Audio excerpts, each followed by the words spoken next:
Ассаламу алейкум всем, кто сейчас смотрит это видео. Меня зовут Ибрагим. Это Национальный детский театр Республики Ингушетия. У меня сегодня очень радостная новость. Друзья, в 2009 году со мной случилась трагедия. Вообще-то трагедия была для всего нашего народа. Всемирная организация ЮНЕСКО внесла ингушский язык в список вымирающих языков планеты. Так вот, с 2009 года по сегодняшний день прошло порядка 20 лет, 18 лет.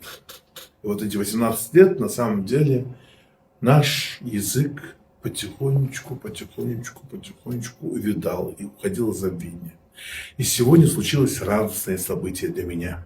Радостное событие не только для меня, но и для всего нашего народа, я в этом уверен. Сегодня я в руках держу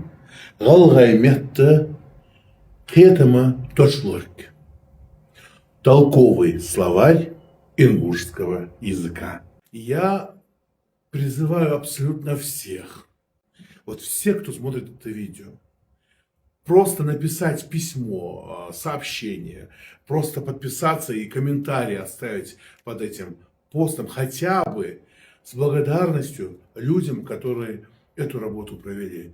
Именно Муса Алхасович Яндиев. Я не могу не сказать спасибо и огромную благодарность издательству Марии Виктора Котляровых с города Нальчика, которые просто колоссальную работу провели для того, чтобы это вышло в свет.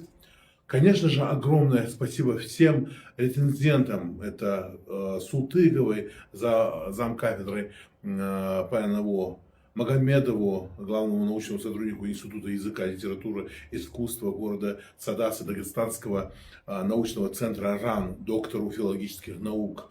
Это Загиев, кандидат юридических наук, профессор, декан юридического факультета НГУ. Это Матиев, кандидат филологических наук, доцент НГУ. Это Хадзиева, старший преподаватель немецкого языка НГУ, эксперт-лингвист. И Кадзоеву, народному писателю, преподаватель ингушского языка, Исе Кадзоеву. Вот им и Мусе Алхасовичу Яндиеву. Спасибо вам огромное за то, что вы сделали. За этот огромный, неоценимый просто подарок в будущее.